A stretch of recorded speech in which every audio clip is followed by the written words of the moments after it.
네, 3억을 빌려서 집을 샀습니다. 살 때는 좋았는데 지금은 허리띠 졸라매고 살아야 해요. 연끌을 했으니 집을 매도해야 할까요? 아니면 싸게 산 거니까 좀 버티는 게 맞을까요? 세후 215만원 받는 공무원 남편, 월소득이 들쑥날쑥한 자영업하는 아내, 둘이 합쳐 월소득 평균 300만원 정도라고 보시면 됩니다. 하지만 월 지출은 360만원이 나가고 있습니다. 월 지출 360만원 가운데 3분의 1 정도는 빚을 갚는 데 나가고 있어요. 전세자금 대출 1억, 자동차 담보대출 4천만원, 마이너스 통장 4천만원, 매월 내는 대출이자만 113만원 정도입니다. 운이 좋아 2019년도, 2020년도쯤 연달아 분양권 2개에 당첨이 됐습니다. 당시 싸게 샀으니 대출받는 게 진정한 레버리지! 라는 마음으로 계약금 전부를 대출로 마련했습니다. 광주 땡땡동 41평 계약금 7천만원, 광주의 동 25평 계약금 3,500만원 전부 직장연금 대출로 들어가 있는 상태입니다. 대출 너무 많으신데. 너나이님께서는 영끌하지 말라고 하셨던 말과 너바나님께서 싸게 샀으면 버텨라 라는 말 가운데 제가 처한 상황이 영끌인지 아니면 버틸 상황인지 도무지 모르겠습니다. 만약 버티라고 하신다면 41평 아파트 입주 시 6억을 대출 받으려고 해요. 지금 광주의 좋은 아파트 매매가가 12억 정도 되니까 그럼 비과세로 판다고 해도 3억 정도 차익은 나지 않을까 하는 마음에서요. 제가 가진 분양권 2개를 다 끌고 가도 좋을까요? 아니면 말도 안 되는 소리를 제가 하고 있는 걸까요? 제가 영끌인지도 판단이 안 서는 이 시점에서 너나이님 코코데이님이 제발 길을 알려주세요. 네, 이렇게 사연이 왔고요.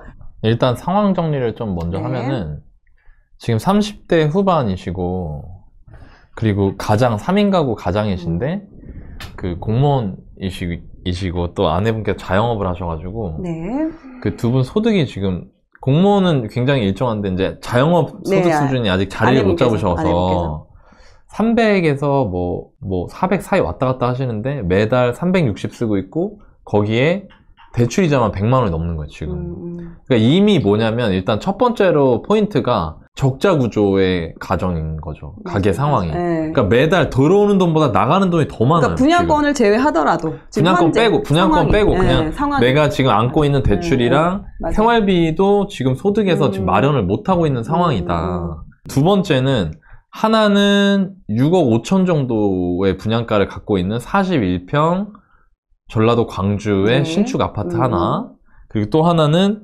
25평 3억 5천만 원 분양권.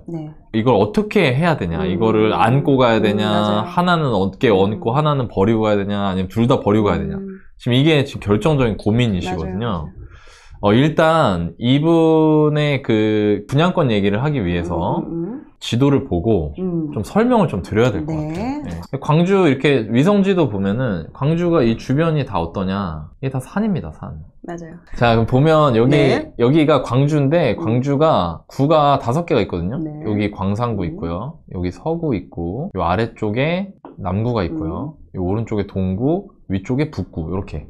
원래는 요 영산강 이렇게 있으면 이 광산 쪽은 광주는 아니었어요. 그렇죠. 네, 그냥 광산군이었지.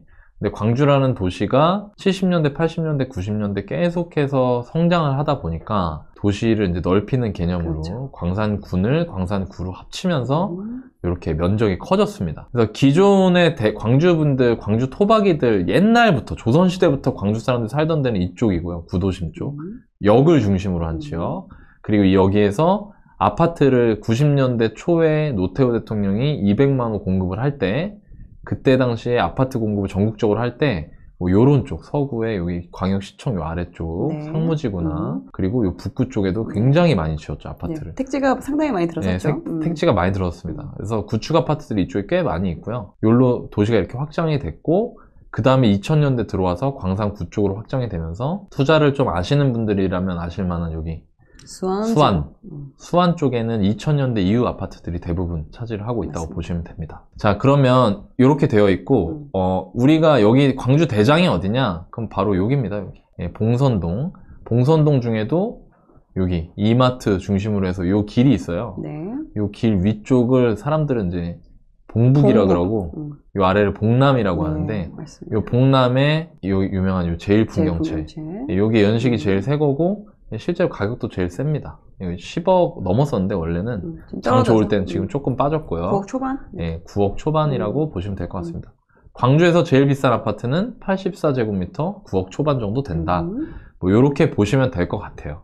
간단하게 말씀을 드리면. 그럼 이제 천장이 정해졌죠? 이분이 받으신 거는 어디냐? 여기가 이제 이 문흥동이라는 데인데 여기하고 여기 오른쪽에 각화라고 있습니다. 각화. 여러분들 여기 보시면 금호, 파크 맨션, 라인 여기 그 줄 라인. 네.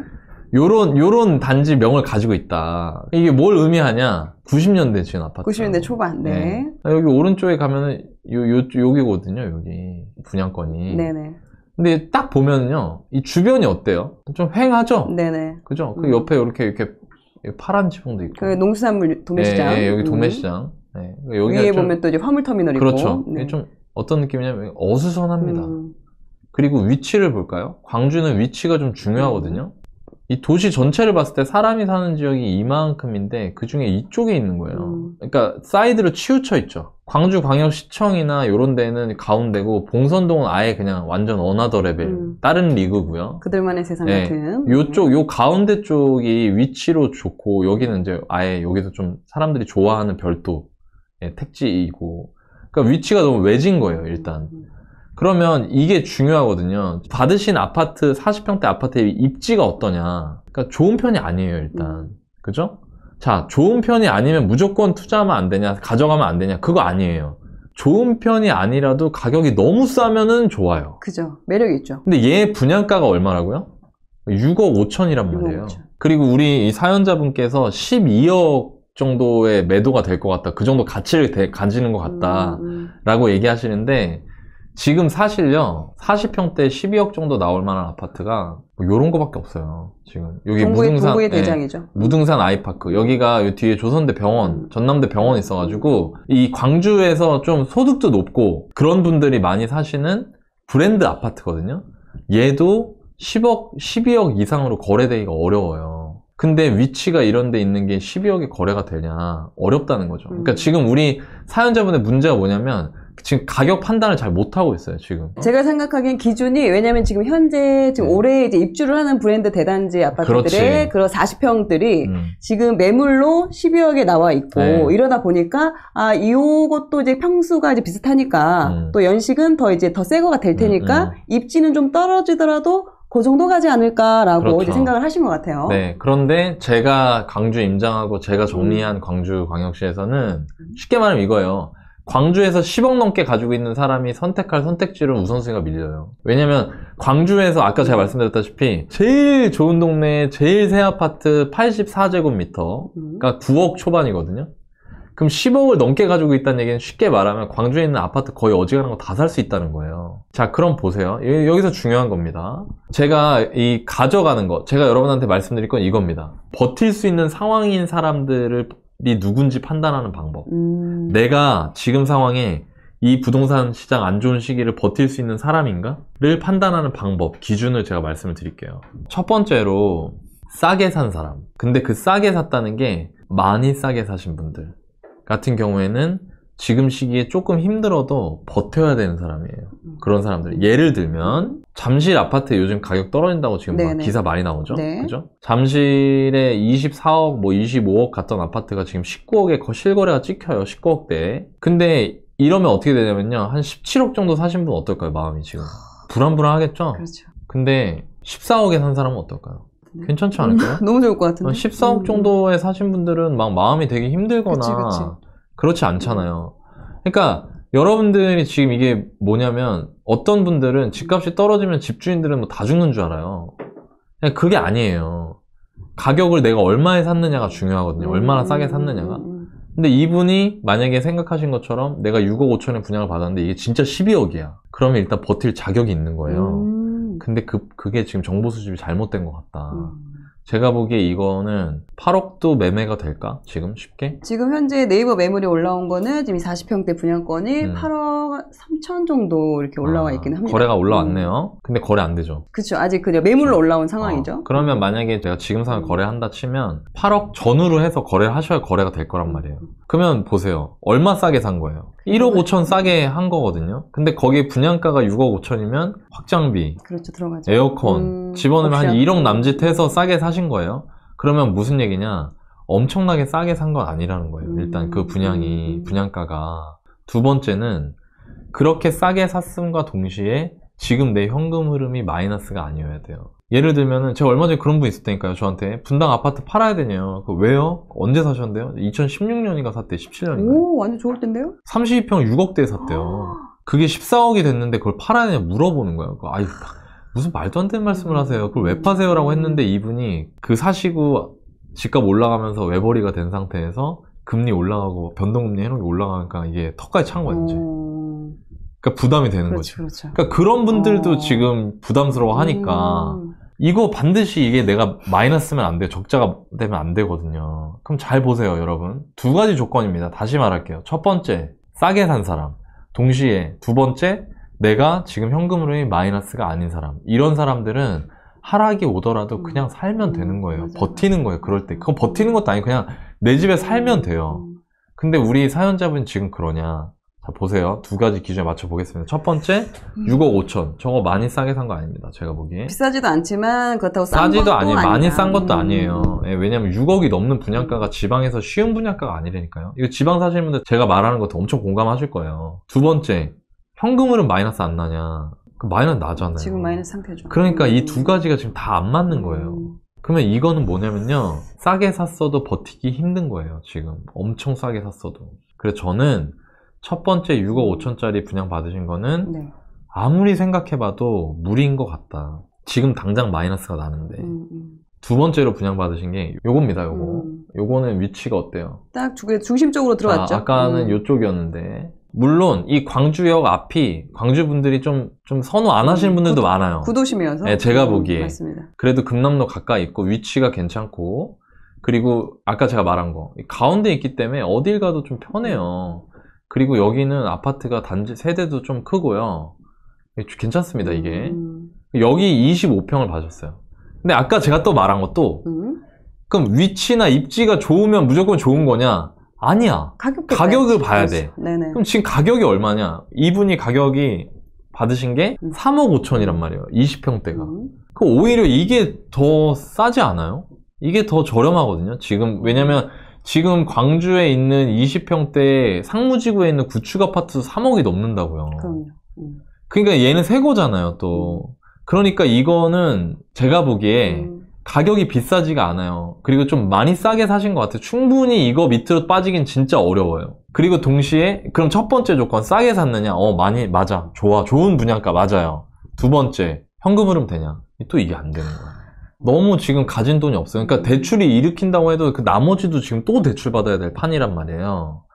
그래서 제가 이거를 어떻게 정리를 하고 싶냐면 이런 의사결정 과정을 말씀드리고 싶었고 어떻게 조언을 드리고 싶냐면 저는 좀 이렇게 말씀을 드리고 싶은데 저라면은 이거 만약에 현금 흐름에서 개선이 없다 라고 하면은 둘 다 정리하시는 게 맞지 않나. 그리고 정말 천만다행인 거는 지금 정리하셔도 단돈 물론 세금을 많이 내셔야겠지만 그렇죠. 왜냐면 분양권이라서 3분의 1을 내셔야 되죠. 근데 그래도 몇 천만 원이라도 남는다는 거 일단 두 개 각각. 그리고 또 하나는 현금 흐름이 안 되면 두 개 아예 대출 자체 그리고 자산도 종잣돈도 없어. 내가 가져가는 게 완전히 욕심인 거거든요. 지금 상황이. 저는 이게 그런 생각도 들었어요. 그냥 전매 제한이 아니라서 다행이다. 이거 만약에 서울이었잖아요. 서울이나 분양가 상한제 하는데 전매 제한 있었잖아요. 그럼 진짜 미치는 거예요. 정말 이러면은. 저라면 네. 단 조건이 있습니다. 현금 흐름이 개선되지 않는다면. 현금 흐름이 지금과 같은 상황이라고 한다면 저는 이거 두 개 다 파시는 게 맞지 않을까. 그리고 거기서 나오는 수익 그거를 그 주춧돌 삼아서 다시 재테크를 하시는 게 맞지 않나. 이거는 제가 코크님한테도 의견을 좀 구하고 싶어요. 왜냐면 코크님이 또 광주 좀 잘 아니까. 저도 사연을 보고, 왜냐면 이제 어느 정도 이제 그 감당이 좀 가능하셔야 되고, 또 어딘가에서라도 좀 약간 자금을 땡겨올 수 있는 그런 좀 여지가 있어야 되는데, 그런 부분이 좀 안 돼 있다 보니까, 저도 솔직히 두 개를 다 정리하는 게 낫지 않나라는 생각을 했어요. 근데 사연을 보면 이분도 이제, 그래도 이제 하나라도 가져가야 되겠다. 또 이럴 수 있잖아요. 지금 이제 그런데 두 개 다 팔았는데 나중에 이게 올라봐. 얼마나 속상해, 솔직히. 많이 힘들지. 오를지 떨어질지 모르지만, 만약에 오른다는 걸 가정했을 때, 그때 내가 지키지 못한 거에 대해서 또 되게 엄청 후회하고 마음 아파할 수도 있잖아요. 물론 이제 그걸 가져갈 수 있는, 조건이나 그런 환경은 안 됐었지만서도. 그래서 저는 그러면 41평은 솔직히 말씀하신 것처럼 가격도 그렇게 엄청 싼 것도 아니고 전세 놓기도 힘들어. 전세 놓기도 힘들죠. 왜냐면 그 입주가 터지면은 전세가 예쁜만이 아니라 이제 같이 이제 또 전세로 나오는 물량들이 꽤 많아질 거예요. 한꺼번에 많아지다 보면은 거기에 이제 전세를 내가 예상했던 전세가보다 훨씬 많이 떨어지게 되면서 내가 뭐 신용대출이든 아니면 뭐로든 그 금액을 메꿔야 되는데 지금 대출이나 이런 거 땡길 수 있는 지금 상황이 아니시다 보니까 정리를 하고 근데 25평 같은 경우는 말씀하신 것처럼 입지도 좀 중앙에 있고요. 또 그 주변이 뭐 양동시장역도 있고 그리고 그 주변이 지금 재개발이 지금 활발하게 좀 계획 중이고 추진 중이에요. 그래서 바로 옆으로 뭐 2000세대, 1000세대 이렇게 이상으로 들어오죠, 주변에 양동 3구역, 뭐 누문구역, 뭐 북동구역 이런 식으로 그 단지 주변으로는 중심이면서 앞으로도 더 좋아질 가능성이 높은 지역이다 보니까 그만큼 아무래도 사람들이 선호하는 그런 입지로 좀 바뀌어갈 수가 있고 특히나 또 그 위쪽에 보면 일신방직이나 전남방직 그 터가 있어요. 근데 그 터에 최근에 그 현대에서 더 현대 복합몰을 거기에 세우겠다라는 일단 발표를 했으나 그게 될지는 솔직히 그거는 저도 믿지 않습니다. 되면 좋겠어요. 저도 광주 시민으로서 되면 좋겠지만 솔직히 뭘 하나 있어야지. 되면 좋겠지만 근데 그거는 이제 가봐야 아는 것이고 어찌됐든 그래서 좀 둘 중에 하나를 좀 그래도 가져간다면 좀 싸게 분양받고 입지도 괜찮은 그리고 앞으로 또 그런 개발 가능성도 더 큰 25평을 그래도 가져가시는 게 그리고 또 약간 기간이 좀 남았잖아요. 25평은 24년도에 입주라서 그렇죠. 좀 더 그 기간 안에 뭔가 어느 정도 좀 월 그 현금 흐름이나 그리고 이제 40평대 팔고 정리한 거 그런 돈들이 좀 있을 수 있으니까 좀 준비할 수 있는 좀 기간이 있을 것 같아요. 그래서 저는 25평이라도 가져가면 좋지 않을까. 맞습니다. 그런 생각이 좀 들었습니다. 네. 이제 생각하셨던 그런 답변이 안 나왔을 수도 있을 것 같아요. 이게 약간 조금 뭐야지 오해를 하고 계신 게 조금 있어요. 그래요? 그럼 어떤 부분이? 네. 일단은 41평짜리가 제가 이제 오버랩을 많이 하고 있다는 건 어느 정도 인지를 하고 있었는데 그 이제 오버랩인데도 이제 욕심이죠. 욕심을 이제 못 넣는 이유가 조금 뭐냐면 네. 적절한 비유인지는 모르겠는데 너나이님 책에서도 그렇고 너바나님 책에서도 그렇고 은행 예대 마진을 빗대어서 이렇게 얘기를 하신 게 있어요. 네.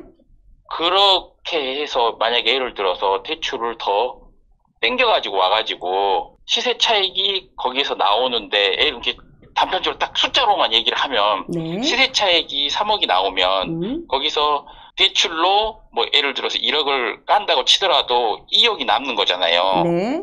저는 지금 그렇게 계산을 해가지고 지금 얘를 갖고 가는 게 오버랩인 건 알지만 갖고 가는 게 맞냐 틀리냐를 지금 고민하고 있었던 건데 네. 정확하게 평당가로 따지면은 저 큰 41평짜리가 1,580만 원 정도 되고요. 네. 작은 평수가 1,620만 원짜리예요.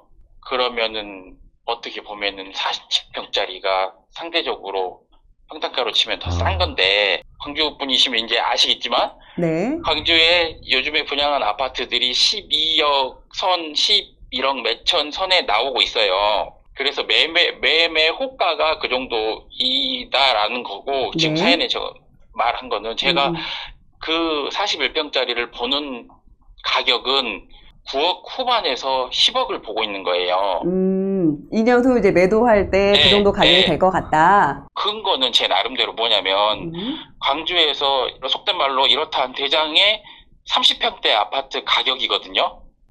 그렇죠. 네. 지금 그렇죠. 봉선동 제일 큰 경치가 9억 아파트 초반이니까. 가격인 거예요. 네. 제 거는 큰 평수고 신축이니까 그놈하고는 키를 맞추지 않을까라는 조금 뭐라 해야 되지? 이 희망회로라고 해야 되나? 기대심리, 네. 네, 굴리고 있는 거죠. 제가 들어가는 가격이 6억 5천이니까 거기서 갭이 나오고 대출을 일으킨 거를 빼더라도 이것이 남는다. 그리고 결정적으로는 저는 그거를 팔든지 취하든지 집을 구해야 하는 형편이니까 어떻게 보면은 그거를 가서 살면은 2년을 사라지잖아요. 네. 그런 부분까지 생각을 하면은 이 욕심이 안 내려지는 거죠.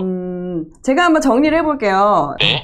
일단 지금 그 집을 일단 사셨고, 그거를 이제 실거주를 한다고 하면 대출을 일으켜야 되잖아요. 네. 그쵸? 그럼 예를 들어서 6억을 대출을 일으킨다면, 이제, 원리금? 주담대 네. 원리금을 내겠죠? 근데 네. 그 돈은 없으니까, 이 돈을 충당하기 위해서 신용대출을 더 끌어와서, 신용대출로 주담대를 계속 갚아 나가겠다, 2년 동안. 그쵸? 왜냐면 그 신용대출 이자보다 오히려 시세 차익이 더 크게 날 테니까. 네. 그리고 2년 후에 그렇게 이제 2년 정도 버텨서 2년 후에 이제 매가가 9억에서 10억이 되면 요때 딱 정리를 하면 오히려 그 대출을 활용한 그 금액보다 훨씬 더 큰 차익을 낼 수 있다. 이렇게 보시는 거죠. 이렇게 보시는 거죠. 희망회로로 불리는 거죠. 일단 말씀드리기 전에 내가 생각하고 있던 것과 다른 답변이 나올 수 있다는 거를 생각을 하고 마음을 열고 들어주시면 좋을 것 같아요. 그 투자를 할 때 안 잃는 게 저는 중요하다고 생각해요. 네네네. 왜냐면 우리 인생은 계속 앞으로 나아가야 되기 때문에. 그럼 안 잃는다는 거는, 투자로 안 잃는다는 건 어떤 의미가 있냐면요. 돈을 벌지 못하더라도 돈을 안 잃고 위험하지 않은 선택을 계속 해나가는 게 잃지 않는 거예요. 만약에 이거를 분양권을 무리라는 건 알고 계시죠? 제가 따로 말 안 해도? 네네. 지금 쉽게 말하면은 내가 2년 동안 돌려막겠다는 거잖아요. 그러죠. 그쵸? 담보대출 일으켜놓고 그 담보대출 원리금 상환을 이자만 내는 신용대출 가지고 해나가겠다는 거잖아요. 네네네. 그러면 무리잖아요, 그게. 그러면 이렇게 되면 어떻게 되냐면 그 의사결정을 실행으로 옮기시는 순간부터는 집값이 오르지 않으면 버틸 수 없는 상황이 돼요. 그럼 이건 뭐냐면 운에 맡기기 시작하는 거예요, 이제. 제가 조금 더 구체적으로 말씀드리면 그 오징어 게임이라는 넷플릭스 드라마 보셨어요? 네네네. 오징어 게임을 만약에 참여하라고 하고요. 486억을 1등하면 주겠다고 해요, 누가. 네. 그럼 우리 선생님께서는 참여하시겠습니까? 거기에? 아니요. 그쵸. 네, 지금 하시겠다는 게 오징어 게임 참여하신 거랑 약간 비슷한 거예요. 네. 말씀하신 것처럼 되면은 대박이에요. 근데 만약에 집값 떨어지거나 분양가 가격 수준까지 내려오면 어떠실 것 같아요? 내가 매달 이자를 몇백을 내고 있는데. 네, 뭔 느낌인지 왔습니다. 무슨 얘기인지 아시죠? 투자는요, 돈을 못 벌어도 돼요, 당장. 제가 이걸 진짜 말하고 싶어요. 여기 방송 보시는 분들 전부 다. 돈 못 벌어도 된다니까요? 근데 돈을 잃으면 안 되는 거예요. 왜냐면 안 잃는 걸 계속 하잖아요? 그럼 10번 중에 2번, 3번 우리가 흔히 말하는 대박이 터져요. 근데 내가 여기서 삐끗하면은 그 대박의 기회를 놓친다고요. 내 인생 뒤에 남아있는. 이거를 꼭 아셔야 돼요. 이거 진짜 중요한 것 같아요. 예, 그리고 제가 아까 말씀드린 것처럼 전제 조건은 있어요. 뭐냐면 앞으로 2년 뒤 그 20평대 물건은 현금 흐름이 조금 개선이 된다. 우리가 그러니까 쉽게 말해서 여기 들어가가지고 내가 담보대출 갚으면서 산다고 하더라도 돈이 우리 집이 빵꾸가 안 난다. 지금 우리 사연자분 저희한테 보내주신 것도 최근에 한 1, 2년 동안 생활비 모자랄 때 신용대출 조금씩 빼서 썼더니 그 신용대출이 지금 4천이 됐잖아요. 그죠? 네. 그러니까 그렇게 안 되는 상황으로 내가 들어갈 수가 있다 라고 하면은 20평대는 지키세요. 왜? 얘는 진짜 싸니까. 그리고 만약에 그게 안 된다 그러면 그 입주 때 전세를 놓으려고 하시고, 전세도 여기 분양가 대비 차이가 많이 나진 않을 것 같거든요. 20평대는. 근데 40평대는 제가 보기에 비싸요. 가격이. 전세가 대비도 비싸서 전세 놓는 걸로도 해결이 안 돼요. 그럼 어떻게 되냐면 그때부터 오징어 게임 참가 버튼 누르는 거예요. 충분히 이해가 왔습니다. 무슨 얘기인지 아시죠? 저는 사연자분이, 저는 투자 모를 수도 있어요. 제가 우리 사연자분이 하시는 일을 잘할 수 있겠어요? 저는 그냥 제가 아파트 투자나 좀 더 일반 분들보다 더 잘할 뿐이지 제가 대단한 사람이 생각 안 해요. 예, 그래서 이런 거 말할 때 되게 조심스러워요. 그치만 아파트는 잘 알아요, 제가. 그래서 위험하지 않는 투자를 하고 싶다는 생각이 든다. 내가 앞으로 이걸 교훈 삼아서 5년, 10년 뒤에 더 좋은 기회들을 잘 잡아나가고 싶은 마음이 든다라고 하시면 40평대는 너무너무 무리예요. 너무 위험해요, 지금 하시는 게. 그리고 20평대 가져가고 싶으시다면 아내분의 그 자영업 하시는 거가 그 상황이 개선이 되거나 지금 이제 자리 잡고 있어요. 아, 그러세요? 그러면 만약에 거기서 현금 흐름이 충분히 올라온다. 네. 네, 그러면 25평은 지키세요. 네. 근데 그때도 25평 때도 여전히 우리 집이 매달 마이너스다. 네, 그러면 그것도 무리인 겁니다. 아셨죠? 네. 네. 그러면 저 일단은 현금 흐름이 개선이 될 것 같아서 25평은 충분히 들어가 살겠다는 생각은 갖고 있어요. 네. 41평은 욕심이라는 거 솔직히 저도 알고 있었어요. 네. 이거는 그렇게 정확하게 말씀을 해주신 거에 대해서 제 욕심을 이제 놓을 수 있을 것 같고, 네. 그러면 41평이 정리가 된 걸로 부채가 어느 정도 해결이 가능할 것 같다라는 생각이 들어요. 왜냐면 41평 정리한 걸로 지금 현재 상태가 제가 아까도 사연에서 듯이 수입보다 지출이 큰 상태인데 거기에 이 큰 주된 원인이 이 41평이었거든요. 네. 그래서 41평이 정리가 되면 상환이 다 될 테니까 네. 그러면 와이프가 현금 흐름이 개선이 느리게 지금 현 상태를 조금 유지를 하더라도 집안의 현금 흐름은 이제 똔똔이가 될 수 있겠다라는 생각이 지금 언뜻 막 스쳐가거든요. 네. 그러면 25평은 들고 갈만한 거죠. 네. 근데 지금 보세요. 지금 말씀이 길어졌죠? 네. 그 얘기 뭐냐면 이렇다면 내가 원하는 대로 네네네. 그러니까 투자는 절대 이런 마인드로 하시면 안 돼요. 네, 알겠습니다. 왜냐면 그러다가 한 단계만 삐끗하면은 당황한다니까요, 사람이. 제가 안 그래보고 하는 얘기가 아니에요. 저 처음에 되게 어리석은 의사결정 많이 했었거든요. 네네. 예, 근데 그렇게 투자하시면 절대 안 돼요. 예, 그냥 빨리 알겠습니다. 지금 집중하셔야 되는 거는 빨리 소득구조 개선하시는 거예요. 41평 정리하시고. 뭐 실거주도 마찬가지고 투자도 마찬가지고 플랜 B가 항상 있어야 돼요. 이게 내 희망으로, 그러니까 저도 이제 투자를 좀 해보고 몇 년의 시간이 지났잖아요. 근데도 너무 무섭다는 게, 와, 진짜 시장은 삐끗이야, 알 수가 무서워, 없구나. 진짜. 알 수가 없다라는 네. 거를 저는 정말 해년마다 체감을 하고 있거든요.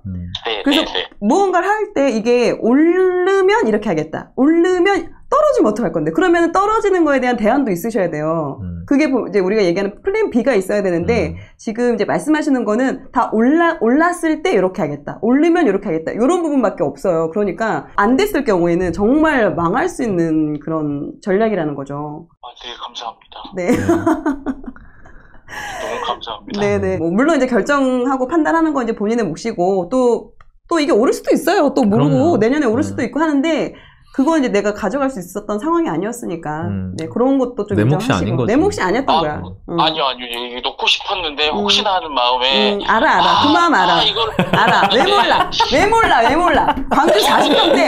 광주 40평대 사람들이 좋아해. 알아. 각하도 그 근처에 40평대 없어가지고 왠지 거기 40평대 더 인기 많을 것 같은 거 알아. 나 광주 산다니까. 그 마음 안다고. 왜 이거 더 오를 것 같거든. 이제 놓을 수 있을 것 같아요. 예. 진짜 답답해, 나 진짜. 네, 저도 모르게 그냥 제가 흥분을 했네요. 미안해요. 네. 자, 그러면 두 분 또 잘 이야기 나누시고, 또 오늘 이거 혹시 방송 나가면 한번 잘 또 생각해보세요. 알겠죠? 네, 감사합니다. 그 위험한 거야, 진짜. 정신 차려. 네, 감사합니다. 네, 네, 환절기 끊을게요. 건강 조심하세요. 네. 네.